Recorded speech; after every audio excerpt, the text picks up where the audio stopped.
Foundation. আজকে আমি নতুন একটা টপিক নিয়ে এসেছি তোমাদের সামনে আলোচনা করার জন্য। সো আজকের টপিকের আলোচনার বিষয়টা হচ্ছে যে ভিক্টোরিয়ান পোয়েট্রি। সো এটা একটা কঠিন বা এটা লিখতে হয় অনেকটা ক্রিয়েটিভিটি দেখিয়ে, কারণ কবিতা আর প্রোজ বিষয়টা একরকম নয়। সো আজকে যে রাইটারের সম্পর্কে আমি বলবো তিনি হচ্ছেন আলফ্রেড লর্ড টেনিসন।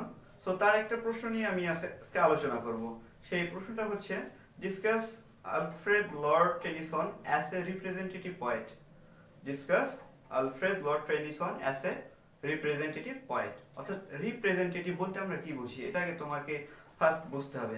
রিপ্রেজেন্টেটিভ বলতে বোঝায় যে তার যে কন্টেম্পোরারি, তিনি যে যুগে ছিলেন এই যুগটাকে তিনি তুলে ধরেছেন, অর্থাৎ যুগটাকে রিপ্রেজেন্ট করাটাই হচ্ছে রিপ্রেজেন্টেশন, আর এই জন্য তাকে রিপ্রেজেন্টেটিভ পয়েট বলা হয়।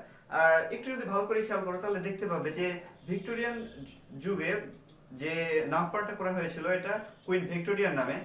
আর আলফ্রেড লর্ড টেনিসনের কবিতা পড়া যায় ওই ভিক্টোরিয়ান যুগের নিউজ পেপারগুলো পড়াও তাই, অর্থাৎ তার কবিতার মধ্যে ভিক্টোরিয়ান যুগের সকল ফিচার্সগুলো দেওয়া ছিল, বা ভিক্টোরিয়ান যুগটাকে সুন্দরভাবে তিনি রিপ্রেজেন্ট করেছেন, যার জন্য তাকে রিপ্রেজেন্টেটিভ পয়েট বলা হয়। তো সর্বপ্রথম যে বিষয়টা সেটা হচ্ছে ইন্ট্রোডাকশন। সো ইন্ট্রোডাকশনটা তুমি কেমন করে দিবে বা কেমন করে সাজাবে?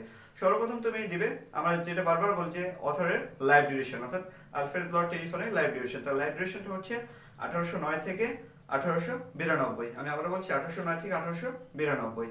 আর তোমার একটা বিষয় জানা দরকার, এখানে যেহেতু ভিক্টোরিয়ান পোয়েট্রি এটি কোর্সের নাম, সুতরাং তোমাকে অবশ্যই যে ভিক্টোরিয়ান এজের তোমার ডিউরেশনটা দিতে হবে। সো ভিক্টোরিয়ান এজের ডিউরেশনটা কত? 1832 থেকে 1901। 1832 থেকে 1901 এটা হচ্ছে ভিক্টোরিয়ান এজের ডিউরেশন। আর ইন্ট্রোডাক্টরি লাইনের মধ্যে আরেকটা বিষয় তুমি দিতে পারো যে আলফ্রেড লর্ড টেনিসন তিনি কিন্তু পয়েট লরেট হিসেবে নির্বাচিত হয়েছিলেন উইলিয়াম ওয়ার্ডসওয়ার্থের মৃত্যুর পরে 1850 সালে। সো এই কয়েকটা বিষয় সাল অনুযায়ী তুমি যদি ইন্ট্রোডাকশনের মধ্যে দিতে পারো তাহলে আশা করা যায় ইন্ট্রোডাকশনটা খুবই ভালো হবে। এরপরে যে বিষয়গুলো কি জন্য তাকে রিপ্রেজেন্টেটিভ পয়েট বলা হয় বা রিপ্রেজেন্টেশনগত যে কি বিষয়গুলো ছিল, এটা পয়েন্ট আকারে এখন আমি সম্পূর্ণ ডিসকাস করব। তো চলো কথা না বাড়িয়ে মূল আলোচনায় চলে যাওয়া যাক। সর্বপ্রথম যে বিষয়টা তিনি উল্লেখ করেছেন, number 1, materialistic Outlook of the people. Materialistic Outlook of the people, এটা আমরা কি বুঝি? ম্যাটেরিয়ালিস্টিক আউটলুক বলতে কি বোঝায়? বস্তুবাদী চিন্তা ভাবনা, অর্থাৎ টাকা পয়সা বা সম্পদ এগুলোর পিছনে ছোটা, কারণ তাদের জীবনযাত্রাটা আসলে এমনটাই হয়েছিল। আর কারণ তখন ইন্ডাস্ট্রিয়াল রেভলিউশন হয়েছিল, শিল্প বিপ্লব হয়েছিল ইংল্যান্ডে, আর যার জন্য ভিক্টোরিয়ান এজটা আসলে অনেক ইমপ্রুভ হয়ে যাচ্ছিল আগের অন্যান্য এজগুলোর তুলনায়। অর্থাৎ এই সময় ইংল্যান্ড নতুন উন্নতির একটা চরম শিখরে পৌঁছে যাচ্ছিল, যার জন্য এই যুগের ফিচার্সগুলো চেঞ্জ হয়। আর এই জন্য এই যুগের রাইটারগুলোর রাইটিং ক্যাপাসিটিগুলো বা রাইটিং স্টাইলগুলো বা রাইটিং এর যে টপিকগুলো এগুলো আলাদা ছিল। আর আলফ্রেড লর্ড টেনিসন এই বিষয়টাই উল্লেখ করেছেন যে মানুষের যে আউটলুকটা ছিল এটা আসলে ম্যাটেরিয়ালিস্টিক ছিল। আর এটা যদি তুমি একটু ভালো করে খেয়াল করো, তার একটা কবিতা আছে যে কবিতার নাম হচ্ছে যে দ্য লক্সলি হল। এই লক্সলি হল কবিতায় আসলে তিনি এটা প্রকাশ করেছেন যে মানুষ কেন অর্থের পিছনে ছুটছে, মানুষ অর্থের পিছনে যে ছুটছে বা তার যে এক্সেসিভ যে চাওয়া, এই বিষয়টা এই লক্সলি হলে কি প্রকাশ পেয়েছে যে যে এখানে যে সোলজার ছিলেন তিনি তার কাজিন অ্যামিকে ভালোবাসতেন, কিন্তু অ্যামি কি করেছিল? অ্যামিও তাকে অবশ্য খুবই ভালোবাসতো, কিন্তু অ্যামি তার প্যারেন্টসের আদেশে কি করে, অন্য আরেকজন ওয়েলদি পারসনকে বিয়ে করে। অর্থাৎ এখানে কি দেখা যাচ্ছে যে সে ভালোবাসাটা রিজেক্ট করে দিল শুধুমাত্র কিসের জন্য? একটু ভালো থাকার জন্য বা দেখা যাচ্ছে অর্থের জন্য। সো এটাই হচ্ছে এখানকার মেইন বিষয়, অর্থাৎ ম্যাটেরিয়ালিস্টিক আউটলুক। এরপরে নাম্বার 2 যে পয়েন্টটা আসে তা হচ্ছে যে scientific discovery and commercial expansion. Scientific discovery and commercial expansion, আসলে scientific discovery and commercial expansion বলতে আমরা কি বুঝি? সায়েন্টিফিক ডিসকভারি বলতে বোঝায় যে বিজ্ঞানের ক্ষেত্রে অনেকটা নতুন অনেক বিষয়গুলো উদ্ভাবন হওয়া, আর এই বিজ্ঞানের উন্নতির ফলে কমার্শিয়াল এক্সপানশন অর্থাৎ যে ব্যবসার ক্ষেত্রে অনেক যথেষ্ট প্রচুর পরিমাণে প্রসারণ হয় ব্যবসায়। অর্থাৎ সেই সময় ইংল্যান্ড অলমোস্ট সারা বিশ্বে তাদের ব্যবসা বাণিজ্য ছড়িয়ে দেয়, আর এই ক্ষেত্রে এই ইংল্যান্ড তার যে ব্যবসা বাণিজ্যের ক্ষেত্রে অনেক উন্নতি সাধিত হয়। আর এই জন্য আর এই বিষয়টাই যে এই আলফ্রেড লর্ড টেনিসন তার কবিতাগুলোতে ফুটিয়ে তুলেছেন। আসলে শুধু আলফ্রেড লর্ড টেনিসনই না, বাকি যে রাইটার গুলো ছিল তারাও আসলে এই বিষয়গুলো তাদের রাইটিং এর মধ্যে ছিল, তারা এগুলো তুলে তুলে ধরেছিলেন, কিন্তু আলফ্রেড লর্ড টেনিসন এক্সেসিভ পরিমাণে অরিজিনাল যেটা হয়েছিল সেই বিষয়টাও তিনি একবারে clearly just like a news paper, অর্থাৎ নিউজ পেপারের মধ্যে তিনি তার কবিতাগুলোতে তুলে ধরেছিলেন, যার জন্য এই তাকে রিপ্রেজেন্টেটিভ পয়েট বলা হয়। এরপরে number 3, attitude towards women. Attitude towards women অর্থাৎ মহিলাদের প্রতি যে দৃষ্টিভঙ্গিটা এটা কেমন ছিল। যদিও এটা ভিক্টোরিয়ান পিরিয়ড ছিল অর্থাৎ কুইন ভিক্টোরিয়ার নামে, তবুও এখানে মহিলাদের দৃষ্টিভঙ্গি দিক দিয়ে মানুষ দুইটা ভাগে ভাগ হয়ে গেছিল। এক ভাগ মানুষ বা একদল মানুষ চেয়েছিল যে নারীবাদী আন্দোলন করছিল, তারা চেয়েছিল যে নারীরাও এই সমান অধিকার পাক, কারণ তখনও নারীরাও সেই অধিকারটা অরিজিনালি পায়নি। আর আরেক দল চেয়েছিল যে নারীরা সেই ট্রেডিশনাল নিয়ম অনুযায়ী যে তারা কিভাবে থাক, বন্দী হয়ে থাক, ঘরের মধ্যে বন্দী হয়ে থাক। আর এই বিষয়টাই এই আলফ্রেড লর্ড টেনিসন খুব সুন্দরভাবে রিপ্রেজেন্ট করছেন তার কবিতাগুলোতে। এই তোমাদের যে সিলেবাসে যে কবিতাগুলো রয়েছে এই কবিতার বাইরেও আরো যেসব কবিতাগুলো রয়েছে এই কবিতাগুলোতে তিনি এটা কিন্তু খুব সুন্দরভাবে উল্লেখ করেছেন, বিশেষ করে দ্য প্রিন্সেস এই কবিতার মধ্যে। সো এরপরে যে বিষয়টা আসে নাম্বার 4, তা হচ্ছে hanker after wealth and power. Hanker after wealth and power অর্থাৎ যে সম্পদ এবং ক্ষমতার পিছনে ছোটা বা তার প্রতি লালায়িত থাকা। আসলে এটা ইন্ডিভিজুয়ালি প্রত্যেকটা মানুষ ভিক্টোরিয়ান এজের প্রত্যেকটা মানুষ এর পিছনে ছুটতো, কারণ তারা চাইতো যে যতটুকু ক্ষমতা আছে তার থেকে আরো বেশি ক্ষমতা অর্জন করতে, বা সম্পদ যতটুকু আছে তার থেকেও আরো বেশি অর্জন করতে। এটা এখন ইললিগ্যাল হোক আর যেভাবেই হোক তার এখানে কোনো ম্যাটার করতো না, তারা সবসময় ভাবতো যে কিভাবে আরো বেশি সম্পদ অর্জন করা যায়। আর এই বিষয়টাই আলফ্রেড লর্ড টেনিসন তার কবিতাগুলোর মাধ্যমে খুব সুন্দর করে উপস্থাপন করেছেন। এরপরে নাম্বার 5, লস অফ মোরালিটি। আচ্ছা, লস অফ মোরালিটি বলতে কি বুঝি? যে মানুষের যে নৈতিকতা, এটা নৈতিকতা বা মূল্যবোধের যে অবক্ষয়, এইটা মানুষের আসলে কোনো মানে প্রিয়রিটি বা মোরালিটি এই বিষয়গুলো আসলে ছিলই না।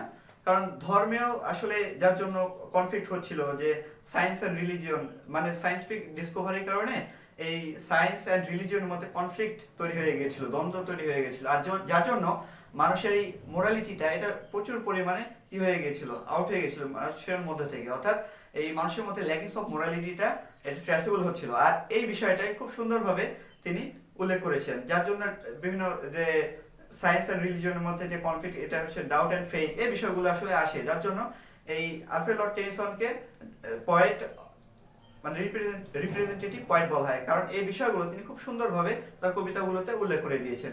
এরপরে নাম্বার 6 যে বিষয়টা আসে তা হচ্ছে liberty in sex. Liberty in sex যদিও শুনতে বিষয়টা খারাপ লাগে, তবুও এটাই হচ্ছে ন্যাক ট্রুথ অর্থাৎ বাস্তব সত্য।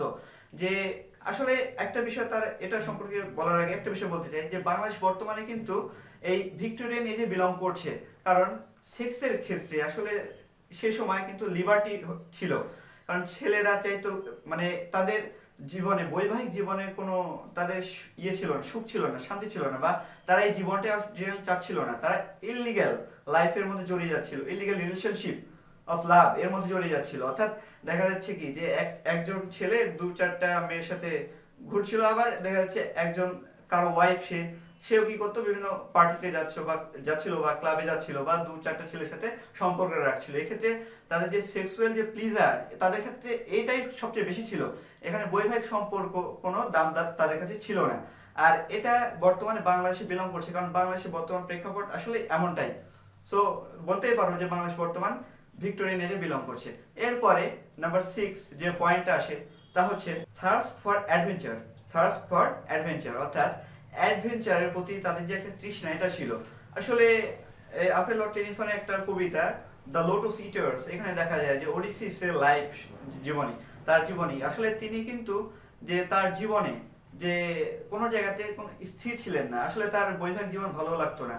আর এই বিষয়টাই যে তার ঘরমুখী থাকা বা যে একটা নির্দিষ্ট জায়গায় থাকা, আসলে এই বিষয়টা তার ভালো লাগতো না, যার জন্য এই লোটাস ইটার্স এর মাধ্যমে তিনি যে থার্স্ট ফর অ্যাডভেঞ্চার এটা আসলে তুলে ধরেছেন, যে ভিক্টোরিয়ান মানুষ কেমন ছিল, যে তারা কেমনটা ছিল, তাদের কেমন লাইফ লিডিং করছিল, তাদের যে একটা বন্দি জীবন এটা আসলে তাদের ভালো লাগতো না। তারা সব ক্ষেত্রে সকল ক্ষেত্রে সাহিত্য, তাদের জীবন, তারপর দেখা যাচ্ছে বৈবাহিক জীবন, তারপর ব্যবসা বাণিজ্য, সায়েন্স, সকল ক্ষেত্রে তারা কি চাচ্ছিল, এক্সট্রা এক্সট্রা লার্জ করতে যাচ্ছিল, অর্থাৎ সকল ক্ষেত্রে তারা অ্যাডভেঞ্চারাস হতে যাচ্ছিল। আর এই বিষয়টাই উল্লেখ করেছেন। আর বিশেষ করে এখানে সি অ্যাডভেঞ্চারটাও অত্যন্ত গুরুত্বপূর্ণ বিষয়, যে মানুষ এখানে সি অ্যাডভেঞ্চারের প্রতি অনেকটা আকৃষ্ট ছিল। সো এরপরে নাম্বার 7 যে বিষয়টা আসে তা হচ্ছে যে অ্যাটিটিউড টুয়ার্ডস লাভ। অ্যাটিটিউড টুয়ার্ডস লাভ, আসলে লাভের প্রতি কেমন তাদের দৃষ্টিভঙ্গিটা ছিল। আসলে অরিজিনালি এর আগে বললাম যে লিবার্টি ইন সেক্স, তাতে বোঝা যাচ্ছে যে ভালোবাসার প্রতি তাদের আসলে দৃষ্টিভঙ্গিটা অতটাও জোরালো ছিল না, বা তাদের যে পিওর লাভ এই বিষয়টা অরিজিনালি ছিল না, অ্যাবসেন্স অফ লাভ এটা প্রকাশ পায়। সো এই বিষয়টাই যে ভালোবাসা অরিজিনালি কোনো দাম ছিল না। আর এই বিষয়টা, ভালোবাসা সংক্রান্ত বিষয়টা আসলে ম্যাথিউ আর্নল্ড খুব ভালোভাবে উল্লেখ করেছেন তার কবিতা ডোভার ব্রিজের মধ্যে। তবে এখানে ম্যাথিউ আর্নল্ডের রেফারেন্স দেওয়ার দরকার নেই, যদিও তোমাদের বলার উদ্দেশ্যে আর কি, তোমার বোঝানোর উদ্দেশ্যে আমি পয়েন্টটা বললাম যে অ্যাটিটিউড টুয়ার্ডস লাভ এটা কেমন ছিল। অবশ্যই এটা নেগেটিভ ছিল সেই সময় মানুষদের মধ্যে, কারণ পিওর লাভটা সেখানে অ্যাবসেন্ট ছিল। এর পরবর্তী যে পয়েন্টটা আসে নাম্বার 8, তা হচ্ছে thirst for knowledge. Thirst for knowledge অর্থাৎ মানুষের জ্ঞানের পরিসীমাটা আসলে মানুষ চাচ্ছিল আরো বাড়ুক, কারণ তারা অজানাকে জানতে চেয়েছিল, না তাকে দেখতে চেয়েছিল। আর এই বিষয়টাই যে অ্যাডভেঞ্চারাস লাইফ, যেটা একটু আগে বললাম যে থার্স্ট ফর নলেজ যার জন্য চলে আসে, যে মানুষ নতুন নতুন বিষয় তখন আবিষ্কার করছিল সায়েন্টিফিক ডিসকভারির কারণে, যার জন্য মানুষের জ্ঞানের পরিসীমা যা ছিল মানুষ তার থেকে আরো বেশি করতে চেয়েছিল। মানুষ চাচ্ছিল সকল বিষয় জানতে বা সবকিছু হাজির করতে তাদের জ্ঞানের মাধ্যমে, যার জন্য সে সময় মানুষরা প্রচুর পরিমাণে এই যে থার্স্ট ফর নলেজ এই বিষয়টা এক্সপ্রেস করেছিল। আর যার জন্য এই কারণে শুধুমাত্র এতটা এই সময় ভিক্টোরিয়ান এজ এক্সপানশন হয়েছিল সায়েন্টিফিক্যালি অথবা দেখা যাচ্ছে কমার্শিয়ালি, সকল ক্ষেত্রে। সো এই বিষয়টাও আসে যে থার্স্ট ফর নলেজ।